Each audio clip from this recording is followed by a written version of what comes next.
श्री स्वामी समर्थ. नमस्कार मित्रांनो, आपलं माझ्या यूट्यूब चॅनलमध्ये मनापासून हार्दिक स्वागत आहे. मित्रांनो, आजच्या व्हिडिओमध्ये आपण जाणून घेणार आहोत की आपण केलेल्या कर्माचे फळ आपल्या मुलाबाळांना भोगावे लागतात का. एका वेळेची गोष्ट आहे. श्री गुरु नानक देव आणि भाई मर्दाना चालता चालता एका नगराजवळ पोहोचले. गुरु नानक देव यांनी त्यांचे प्रस्थान नगराच्या बाहेर स्थापित केले. त्या नगराचा राजा एक मुस्लिम बादशहा होता. तो बादशहा त्याच्या प्रजेवर खूप अत्याचार करायचा. प्रजेची कष्टाची कमाई तो हिसकावून घ्यायचा आणि त्या कमाईने त्याची तिजोरी तो भरत होता. त्या राजाची प्रजा त्याच्या कृत्यामुळे खूपच दुःखी होती. राजा त्याच्या प्रजेवर वेगवेगळ्या प्रकारचे कर लावत असे. एके दिवशी त्या राजाचा एकुलता एक मुलगा खूप जास्त आजारी पडला. तो इतका जास्त आजारी पडला की त्याच्या वाचण्याचा कोणताच मार्ग दिसत नव्हता.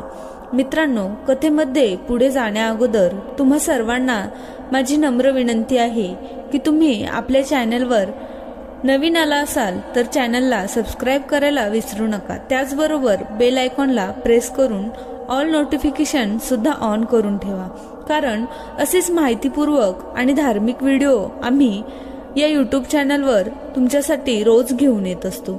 मित्रांनो, त्याचबरोबर व्हिडिओला लाईक करायला सुद्धा विसरू नका आणि कमेंटमध्ये श्री स्वामी समर्थ टाईप करायला बिलकुल कंजूसी करू नका.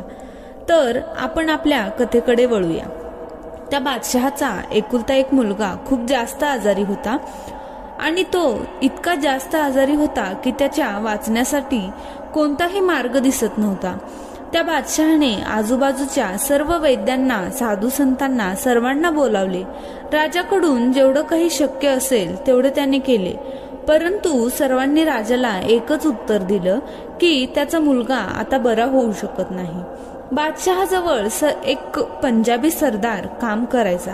राजाने त्या सरदाराला त्याच्याजवळ बोलावले आणि त्याला सांगितलं की माहित नाही माझ्या मुलाला कोणत्या प्रकारचा आजाराने ग्रासले आहे. माझ्या मुलाचा माझ्याकडून जेवढ्या प्रकारे शक्य होईल तेवढ्या प्रकारे उपचार करण्याचा प्रयत्न मी केला आहे, परंतु एवढे सर्व करूनही काहीच फायदा होत नाही. सर्वजण हेच म्हणत आहेत की माझ्या मुलाच्या वाचण्याचा कोणताही मार्ग दिसत नाही. आता तर परिस्थिती अशी झाली आहे की माझा मुलगा दिवसेंदिवस अधिकच कमजोर होत चालला आहे. माझ्या मुलासाठी मी मोठे वैद्याकडे सुद्धा गेलो आहे, परंतु त्याचाही काहीच उपयोग होत नाही. तेव्हा तो सरदार बादशहाला म्हणाला, राजन, साधू संतांची इच्छा तर स्वतः देव सुद्धा पूर्ण करतो. माझ्या म्हणण्याचा अर्थ हा आहे की जर कोणी संत महात्मा तुमच्या मुलाला बरं करण्यासाठी देवासमोर प्रार्थना करत असेल तर तुमचा मुलगा नक्कीच बरा होईल. परंतु जो ही प्रार्थना करणारा असेल तो कोणीतरी महात्मा असायला हवा, कारण हे असे संत महात्मा असतात ते देवाचे खूप जास्त प्रिय असतात. तेव्हा बादशहाने सरदाराला विचारलं, असं संत महात्मा कोण आहे? मला हे कसं समजेल की तो संत महात्मा आहे? सरदार म्हणाला, यामध्ये कोणतीच मोठी गोष्ट नाही. तुमच्या नगरामध्ये जेवढे साधू आहेत त्या सर्वांना पकडून तुम्ही तुमच्या दरबारात घेऊन या आणि त्यांना म्हणा की तुम्ही माझ्या मुलाला बरं करा. त्यामुळे त्यांच्यामधील जो संत महात्मा असेल तो स्वतःहून तुमच्या मुलाला बरं करेल. बादशहाने त्याच्या शिपायांना सांगून नगरातील सर्व साधू संतांना पकडून त्याच्या महालात आणण्यास सांगितलं. त्या सर्व संतांमध्ये श्री गुरु नानक देव सुद्धा होते. जेव्हा ही गोष्ट भाई मर्दाना यांना समजली तेव्हा ते धावत धावत तिकडे पोहोचले आणि श्री गुरु नानक देव यांना सर्व संतांच्या बसलेले पाहून ते रडू लागले आणि बोलू लागले, हा सर्व संसार मूर्खांनी भरलेला आहे. या संसारातील मूर्खांना खऱ्या संत महात्म्याला सुद्धा ओळखता येत नाही. हे मूर्ख लोक खऱ्या संत महात्म्यांना उगाचच त्रास देत आहेत. तेव्हा श्री गुरु नानक देव यांनी भाई मर्दाना यांना म्हटलं की तू इतका दुःखी का होत आहेस? हे सर्व जे काही होत आहे ते सर्व ईश्वराच्या मर्जीनेच होत आहे. तू चिंता करू नकोस. इतक्यातच तिथे बादशहा येतो. बादशहाने सर्व साधू संतांना हुकूम दिला की तुम्ही सर्वजण साधू संतांनी माझ्या मुलाला ठीक करण्यासाठी देवासमोर प्रार्थना करा. सर्व साधू संत बादशहाचं बोलणं ऐकून गुपचूप बसले. परंतु श्री गुरु नानक देव म्हणाले, हे बादशहा, तू साधू संतांवर अत्याचार करून तुझ्या मुलासाठी ईश्वरासमोर प्रार्थना करण्यासाठी बोलत आहेस. हे सर्व साधू संत दुःखी मनाने तुझ्या मुलासाठी ईश्वराकडे कोणती प्रार्थना करतील?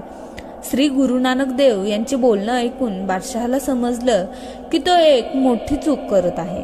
तेव्हा बादशाह सर्व संतांच्या समोर त्याच्या गुडघ्यावर बसला आणि म्हणू लागला, मी तुमच्यावर खूप जास्त अत्याचार केले आहेत. ही माझी सर्वात मोठी चूक आहे. कृपया माझ्या या चुकीला क्षमा करा आणि माझ्या मुलाला आरोग्यासाठी देवाकडे प्रार्थना करा की माझा मुलगा लवकरात लवकर बरा होऊ देत. तेव्हा श्री गुरु नानक देव यांनी बादशहाचे बोलणे ऐकून त्यांना म्हटलं, बादशहा, जे काही होत आहे तू त्याला होऊ देत, कारण ईश्वराच्या मर्जीशिवाय या दुनियेमध्ये काहीच होत नाही. झाडाचं एक पान सुद्धा देवाच्या मर्जीशिवाय हालत नाही. हे जे काही घडत आहे ते सर्व तुझ्या कर्माच्याच मुळे घडत आहे. बादशहाने श्री गुरु नानक देव यांचे बोलणे ऐकून हात जोडून त्यांची माफी मागितली आणि म्हणाला, माझा एक पुत्र आहे, एकच पुत्र आहे. कृपया तुम्ही त्याला बरे करा. संत लोकांच्या मध्ये भक्तीची इतकी जास्त ताकद असते की ते देवाने लिहिलेलं सुद्धा बदलू शकतात. त्यामुळे तुम्ही माझ्यावर कृपा करा आणि माझ्या मुलाला बरं करा. श्री गुरु नानक देव यांनी सर्व संतांकडे पाहिलं आणि विचार केला की हा बादशहा या सर्व साधू संतांना तेव्हा सोडेल जेव्हा ह्याचा पुत्र बरा होईल. मला या सर्वांना सोडवण्यासाठी काहीतरी करायला हवं. श्री गुरु नानक देव यांनी त्यांचे डोळे बंद केले आणि थोड्या वेळाने डोळे उघडले आणि त्यानंतर ते बादशहाला म्हणाले, जर तुला तुझ्या मुलाला बरं करायचं असेल तर त्याला संतांचं उष्ट जेवण द्यावं लागेल. बादशहा म्हणाला, तुम्हाला जसं वाटेल तसं करा, परंतु माझ्या मुलाला तुम्ही एकदम बरं करा. तेव्हा श्री गुरु नानक देव यांनी एक भाकरी मागवली आणि अर्धी भाकरी स्वतःने खाल्ली आणि राहिलेली अर्धी भाकरी बादशहाच्या मुलाला खायला दिली. उष्ट अन्न खाऊन तो मुलगा एकदमच बरा झाला. बादशहा हा सर्व चमत्कार पाहून चकितच झाला. त्याने विचार केला की हा महात्मा तर खूपच चमत्कारिक आहे. जेव्हा सरदारने हा चमत्कार पाहिला तेव्हा तो तर घाबरूनच थरथरू लागला. सर्व साधू हा चमत्कार पाहून हैराण झाले. बादशहा हा सर्व प्रकार पाहून श्री गुरु नानक देव यांच्या चरणामध्ये पडला आणि त्यांच्या कृत्याची माफी मागू लागला आणि म्हणू लागला, माझ्याकडून खूप मोठी चूक झाली आहे. मी तुमचा अपमान केला आहे.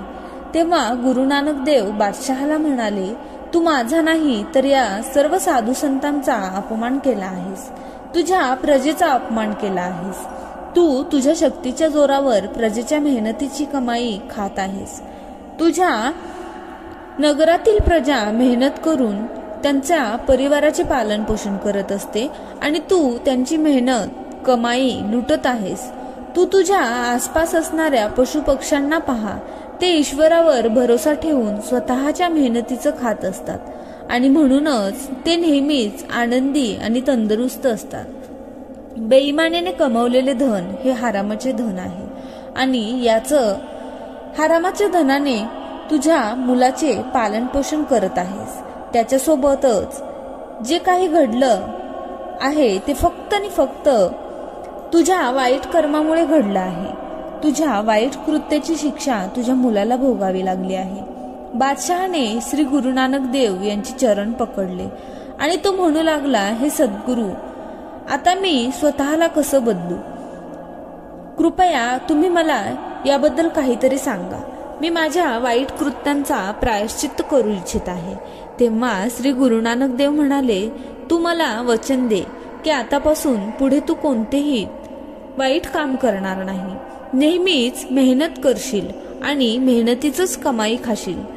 दुसऱ्यांवर अत्याचार करणार नाहीस. तू दुसऱ्यांकडून जेवढं काही लुटले आहे ते सर्व तू त्यांना परत देशील आणि सर्व जनतेची सेवा करशील. श्री गुरु नानक देव यांचे बोलणे ऐकून बादशहा म्हणाला, गुरुजी, तुमचे हे अनमोल उपदेश मी नेहमी लक्षात ठेवीन आणि त्यानंतर राजाने प्रजेकडून चुकीच्या मार्गाने लुटलेला एक पैसा आदरासहित प्रजेला वापस केला आणि तो राजा श्री गुरु नानक देव यांचा शिष्य बनला। मित्रांनो, श्री गुरु नानक देव यांच्या ह्या उपदेशाला आपण सुद्धा आपल्या जीवनामध्ये जरूर आचरणात आणायला हवं आणि नेहमीच मेहनत करून, कष्ट करून, इमानदारीने धनसंपत्ती कमवायला हवी। आयुष्यात नेहमी चांगले कर्म करत राहायला हवे, कारण वाईट कर्माचा हिशोब आज ना उद्या आपल्याला याच जन्मात फेडायचा असतो। जर तो तुम्ही फेडू शकला नाही तर मग तुमच्या मुलाबाळांना फेडावा लागतो। त्यामुळे नेहमी मेहनत करून इमानदारीनेच श्रीमंत व्हा, समृद्ध बना। चुकीच्या मार्गाने कमवलेल्या धनाने स्वतःचा आणि येणाऱ्या पिढीचं नुकसान करू नका। मित्रांनो, तुम्हाला माझे विचार पटले असतील तर व्हिडिओला लाईक करायला विसरू नका। भेटूया पुढच्या अशाच एका ज्ञानवर्धक व्हिडिओमध्ये, अशाच एका नवीन चर्चेसह। तुम्हा सर्वांचे मनपूर्वक आभार। श्री स्वामी समर्थ। जय श्रीराम, जय श्री हनुमान, जय श्री कृष्ण, जय माता लक्ष्मी। धन्यवाद।